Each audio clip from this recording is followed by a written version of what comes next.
hunting in western Wisconsin. It's pretty much almost prime rut here, and this morning we went out and saw 14 deer, 4 of which were bucks, 10 does, nothing within range. But yeah, we're gonna keep hitting it, and we're gonna take a little break right now, get some food, warm up, and then head back out. So thanks for watching, guys.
They are on the smaller side though.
Alright guys, so yesterday I shot my first deer with my bow. It was a small doe, so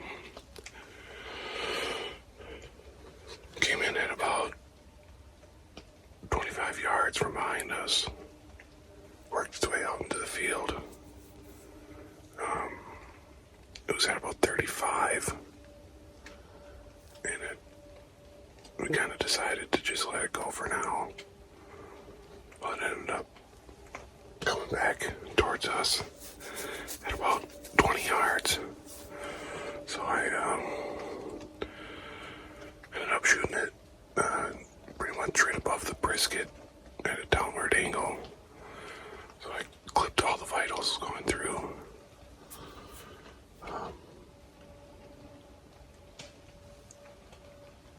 Yeah, and thing didn't go 10 yards. So back out this morning. I'm sitting in a blind over a watering hole. We sat here yesterday and had seen about 15 deer. We had 2 come in range. The one was a nice buck, but I'm hunting on a friend's property and it's still lonely. The other one was a fawn, and we decided to let her walk as well.